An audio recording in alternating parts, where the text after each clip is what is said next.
ದಾವಣಗೆರೆ ಚುನಾವಣಾ ಫಲಿತಾಂಶ ಸಹಜವಾಗಿ ಕೂಡ ಒಂದಷ್ಟು ಆರಂಭದಲ್ಲಿ ಹೇರಿಡ್ತಾ ಇತ್ತು, ಅದ ನಂತರ ಮುನ್ನಡೆಯನ್ನು ಕಾಯ್ಕೊಳ್ತಾ ಹೋಗ್ತಿದೆ ಈಗ. ಸೊ ಹೇಗೆ ಅನಿಸುತ್ತೆ? ಗೆಲ್ತೀವಿ, ವಿಶ್ವಾಸ ಇದೆ, ಗೆಲ್ತೀವಿ. ಸ್ವಲ್ಪ ಮಾರ್ಜಿನ್ನು ಹಿಂದೆ ಬಂದಿಷ್ಟು ಮಾರ್ಜಿನ್ ಬರದೇ ಇರ್ಬೋದು, ಆದರೆ ಚುನಾವಣೆ ಅಂತೂ ಒಳ್ಳೆ ಫಲಿತಾಂಶ ಬರುತ್ತೆ, ಗೆಲ್ತೀವಿ, ವಿಶ್ವಾಸ ಇದೆ.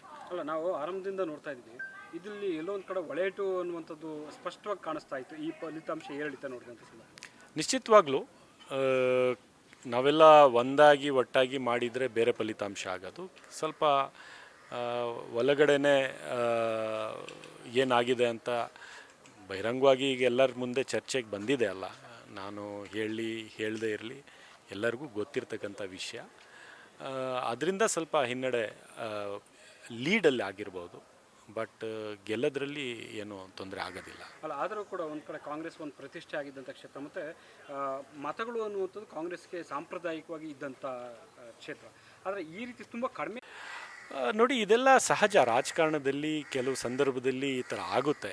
ಒಂದು ಕಡೆ ಅಲ್ಪಸಂಖ್ಯಾತ ಸಮುದಾಯದಲ್ಲೂ ಕೂಡ ಒಂದು ನೋವು, ನಮಗೆ ಸಿಗಬೇಕಾದಂಥ ಅವಕಾಶ ಸಿಕ್ಕಿಲ್ಲ ಅಂತ ಆ ನೋವು ಇದೆ.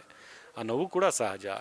ಆ ನೋವನ್ನು ಉಪಯೋಗಿಸ್ಕೊಂಡು ರಾಜಕಾರಣ ಮಾಡತಕ್ಕಂಥವ್ರು ರಾಜಕಾರಣ ಮಾಡಿದ್ದಾರೆ, ಅದು ಕೂಡ ನಿಜಾಂಶ.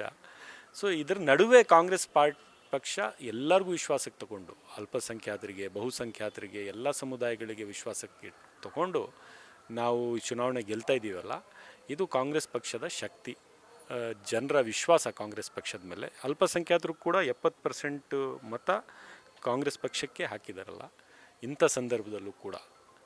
ಸೊ ಅದಕ್ಕೋಸ್ಕರ ಈ ಫಲಿತಾಂಶ ಸಂಪೂರ್ಣ ಬಂದ ನಂತರ ನಾನು ವಿಸ್ತಾರವಾಗಿ ಮಾತಾಡ್ತೇನೆ ತಮಗೆ ಮಧ್ಯಾಹ್ನದ ನಂತರ. ಕ್ರಮಗಳು ವಿಚಾರಕ್ಕೆ ಸಂಬಂಧಪಟ್ಟಂಗೆ ಎಲ್ಲ ಆಗ್ತಾ ಇದೆ ಹಂತವಾಗಿ ಅನ್ನುವಂಥದ್ದು ಒಂದು ಸಂದೇಶ ಕೊಡಬೇಕಾಯ್ತು ಪಕ್ಷದಿಂದ. ಆ ಸಂದೇಶವನ್ನು ಕೊಡುವಂಥ ಒಂದು ಪ್ರಯತ್ನ ಆಗಿದೆ. ಸೊ ಮುಂದೆ ನೀವು ಈಗಲೂ ಕೂಡ ಅದನ್ನೇ ಹೇಳ್ತಿದ್ರ, ಈ ಕ್ರಮ ಅನ್ನುವಂಥದ್ದು ಯಾರು ತಪ್ಪು ಮಾಡಿದ್ರೆ ಅವ್ರಿಗೆ ಶಿಕ್ಷೆ ಆಗಲೇಬೇಕು ಅನ್ನುವಂಥ. ನಾನು ಯಾರಿಗೂ ಪಕ್ಷದಲ್ಲಿ ಏನೂ ಕೇಳಿಲ್ಲ, ಏನೂ ಹೇಳಿಲ್ಲ. ನಮಗೆ ಒಂದು ಜವಾಬ್ದಾರಿಯನ್ನು ಕೊಟ್ಟಿದ್ದರು, ನೀವು ಹೋಗಿ ಚುನಾವಣೆ ಮಾಡಿ, ಈ ಸಂದರ್ಭದಲ್ಲಿ BJPಗೆ, ಕೋಮುವಾದಿ ಶಕ್ತಿಗಳಿಗೆ, ಕೋಮುವಾದಿ ಪಕ್ಷಕ್ಕೆ ಅವಕಾಶ ಆಗಬಾರ್ದು ಅಂತ ನನಗೊಂದು ಜವಾಬ್ದಾರಿ ಕೊಟ್ಟಿದ್ದರು.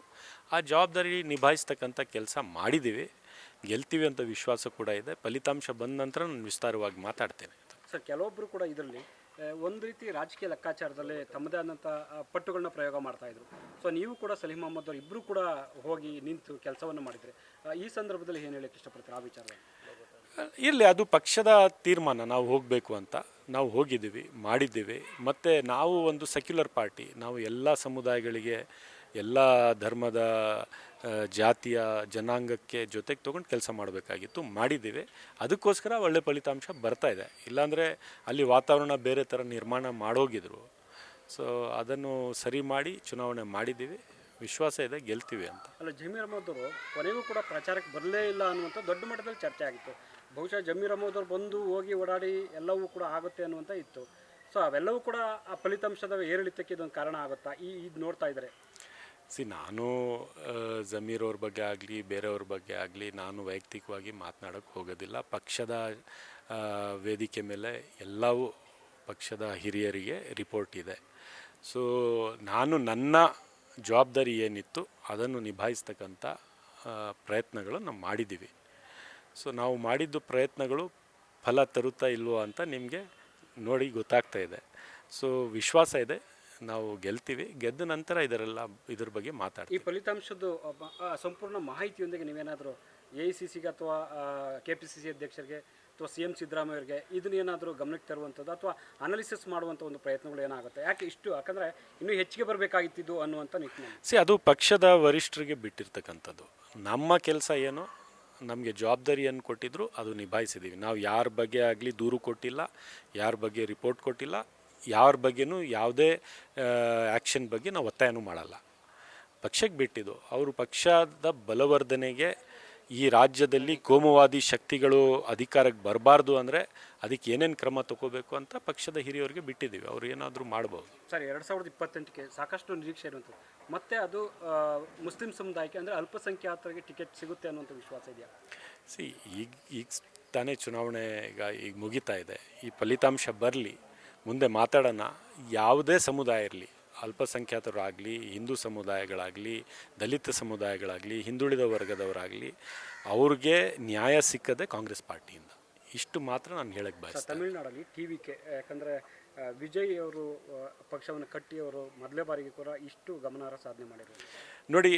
ನನಗೆ ಏನು ಸಂತೋಷ ಅಂದರೆ ತಮಿಳುನಾಡುವಲ್ಲಿ ವಿಜಯ್ ಅವರು ನಮ್ಮ ಜೊತೆಗೆ ಅಲಯನ್ಸ್ ಮಾಡ್ಕೊಳ್ಬೇಕು ಅಂತ ಇದ್ದಿದ್ದ ಒಂದು ಪಕ್ಷ, ಅವರು ಗೆಲ್ತಾ ಇದ್ದಾರೆ. ಮಿಕ್ಕಿದ್ದು DMKನೂ ಒಳ್ಳೆ ಸೀಟು 70 ಸೀಟ್ ಹತ್ರ ಅವರು ಗೆಲ್ತಾ ಇದೆ. ಇದು ಏನು ತೋರಿಸುತ್ತೆ ಅಂದರೆ ತಮಿಳುನಾಡಿನ 70% ಜನ BJPಯ ವಿರುದ್ಧವಾಗಿ ಓಟ್ ಹಾಕಿದ್ದಾರೆ ಅಂತ. ಕೇರಳದಲ್ಲಿ ಕೂಡ NDAಗೆ ಹೀನಾಯವಾಗಿ ಸೋಲಿಸಿ ಕಾಂಗ್ರೆಸ್ ಪಕ್ಷಕ್ಕೆ ಗೆಲ್ಲಿಸ್ತಾ ಇದ್ದಾರೆ. ಸೊ ಇಡೀ ದಕ್ಷಿಣ ಭಾರತದ ಜನ ಎಷ್ಟು ಪ್ರಜ್ಞಾವಂತ ಮತದಾರರು ಅಂದರೆ, 2 ಕೇರಳ, ತಮಿಳುನಾಡು ಪ್ಲಸ್ ಈ ಉಪಚುನಾವಣೆಗಳಲ್ಲೆಲ್ಲ BJPನ ಸೋಲಿಸ್ತಾ ಇದ್ದಾರೆ. ಅವ್ರ ಹತ್ರ ED, CBI, IT, election commission ಎಲ್ಲವನ್ನು ದುರುಪಯೋಗ ಮಾಡಿಕೊಂಡ್ರು ಸಹ ದಕ್ಷಿಣ ಭಾರತದ ಪ್ರಜ್ಞಾವಂತ ಮತದಾರರಿಗೆ ನಾನು ಅಭಿನಂದನೆಗಳು ಸಲ್ಲಿಸ್ತೀನಿ. BJPಯ ಈ ಡಿಕ್ಟೇಟರ್ಶಿಪ್ಗೆ ಅವರು ಧಿಕ್ಕಾರಿಸಿ BJPನೂ ಸೋಲಿಸ್ತಾ ಇರ್ತಕ್ಕಂಥದ್ದು ನಾನು ದಕ್ಷಿಣ ಭಾರತದ ಮತದಾರರಿಗೆ ಧನ್ಯವಾದಗಳನ್ನು ಹೇಳ್ತೀನಿ. ಸರ್, ಅದೇ ಕಾಲಕ್ಕೆ ಕಾಂಗ್ರೆಸ್ಸು ಕೂಡ ಹಿನ್ನಡೆ ಅಂತ ಅನಿಸ್ತಿದೆಯಾ? ಪಶ್ಚಿಮ ಬಂಗಾಳ ಆಗಿರ್ಬೋದು, ಮತ್ತು ನಿಮ್ಗೆ ಅಸ್ಸಾಂ ಆಗಿರ್ಬೋದು, ಪುದುಚೇರಿ ಆಗಿರ್ಬೋದು. ಅಸ್ಸಾಂ ಮತ್ತು ಪಶ್ಚಿಮ ಬಂಗಾಳದ ಚುನಾವಣೆ ಏನಿದೆಯಲ್ಲ, ಇದು ಮ್ಯಾನಿಪ್ಯುಲೇಟೆಡ್ ಚುನಾವಣೆ. SIR ಮಾಡಿರೋದೇ ವೋಟ್ ಕಟ್ ಮಾಡಿ ಗೆಲ್ಲಿಸ್ಬೇಕು ಅಂತ. ಅದೇನು ನಿಜ ಗೆದ್ದಿರ್ತಕ್ಕಂಥ ಫಲಿತಾಂಶ ಅವ್ರಿಗೆ ಜನರ ಆಶೀರ್ವಾದದಿಂದ ಗೆಲ್ತಾ ಇಲ್ಲ. ಆಸಾಮಲ್ಲಿ ಡಿಲಿಮಿಟೇಷನ್ ಆ ರೀತಿ ಮಾಡಿ ಗೆಲ್ತಾ ಇದ್ದಾರೆ, ಇಲ್ಲಿ SIR ಮಾಡಿ ಗೆಲ್ತಾ ಇದ್ದಾರೆ. ನಾಚಿಕೆ ಆಗಬೇಕು BJPಯವ್ರಿಗೆ. ಅವ್ರಿಗೆ ನಿಜವಾಗ್ಲೂ ಮಾನ ಮರ್ಯಾದೆ ಇದ್ದಿದ್ರೆ ಫೇರ್ ಆಗಿ ಚುನಾವಣೆ ನಡೆಸಿ ಗೆಲ್ಲಬೇಕಾಗಿತ್ತು. ಅದ್ರ ಬಗ್ಗೆ ಅದಕ್ಕೆ ನಾನು ಜಾಸ್ತಿ ಏನು ಮಾತಾಡೋಕ್ಕಾಗಲ್ಲ. ಫೇರ್ ಆಗಿ ಗೆದ್ದಿದ್ರೆ ನಾನು ಅಭಿನಂದನೆಗಳು ಹೇಳ್ಬೋದಿತ್ತು. ಸರ್, ತಾವು ಕೊನೆಯದಾಗಿ ದಾವಣಗೆರೆಗೆ ಯಾವಾಗ ಹೋಗ್ತಾ ಇದ್ದಾರೆ? ಇವತ್ತೇ ಹೋಗ್ತೀವಿ ದಾವಣಗೆರೆ. ನ್ಯೂಸ್ ಫಸ್ಟ್, ನಿರ್ಭೀತಿಯಿಂದ ನಿಮ್ಮ ಪರವಾಗಿ.